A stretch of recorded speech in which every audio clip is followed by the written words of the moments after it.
తెలంగాణ ప్రభుత్వం ప్రతిష్టాత్మకంగా అమలు చేస్తున్న ఇందిరమ్మ ఇళ్ల పథకం ద్వారా 5 లక్షల రూపాయల ఆర్థిక సహాయం అందించి పేదల కళ్ళల్లో ఆనందం చూస్తోంది. తాజాగా కరీంనగర్ జిల్లా తిమ్మాపూర్ మండల కేంద్రంలో ఓ నిరుపేద కుటుంబానికి ఇందిరమ్మ ఇల్లు మంజూరు అయింది.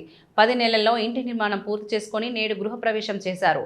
స్థానిక సర్పంచ్ గంకిడి లక్ష్మారెడ్డి ఇందిరమ్మ ఇళ్ల లబ్ధిదారుల గృహప్రవేశానికి హాజరయ్యారు. అనంతరం లబ్ధిదారులను ఆశీర్వదించారు. నిరుపేద కుటుంబాన్ని గుర్తించి తమకు ఇందిరమ్మ ఇల్లు మంజూరు చేసిన ప్రతి కాంగ్రెస్ కార్యకర్తకు రుణపడి ఉంటామన్నారు.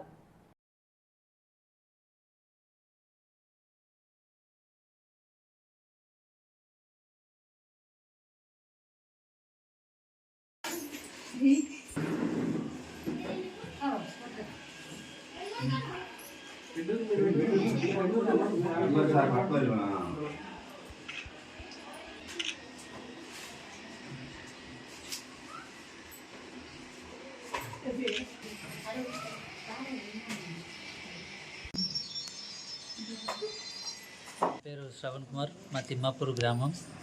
అంతకుముందు మాకు ల్యాండ్ ఉండే కానీ ఇల్లు కట్టుకొని చాలా ఇబ్బందులు ఉంటుండే. నేను ఒక సామాన్య ఆటో డ్రైవర్ని. ఇప్పుడు కాంగ్రెస్ ప్రభుత్వం రాగానే మా ఊరి తిమ్మాపూర్ కాంగ్రెస్ లీడర్లందరూ కలిసి నాకు ఇందిరమ్మ ఇల్లు ఇవ్వడం జరిగింది. కేవలం 10 నెలల లోపే నేను ఇల్లు కట్టుకోవడం జరిగింది. నాకు బిల్స్ కూడా చాలా తొందరగా ఇచ్చారు. మా కార్యదర్శి సారు, ఏఈ సార్ గారు కూడా మంచిగా సహకరించారు. మాకు ఎలాంటి ఇబ్బందులు చేయలేదు.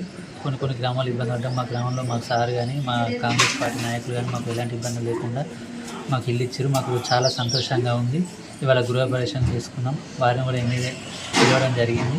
అందరూ తప్పకుండా వస్తాను. గృహప్రవేశానికి మా గ్రామ సర్పంచ్, ఉప సర్పంచ్, మిగతా కార్యకర్తలందరూ, మా గ్రామ కార్యదర్శి గారు, ఏఈ మేడం గారు అందరూ వచ్చి మాకు బట్టలు పెట్టి ఆశీర్వదించడం జరిగింది. ఈరోజు నా వరకు 4 బిల్లులు వచ్చినాయి.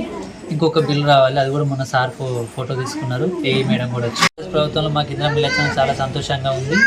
హ్యాపీగా కూడా ఉంది. ఎందుకంటే బిల్స్ కూడా తొందర ఇచ్చింది.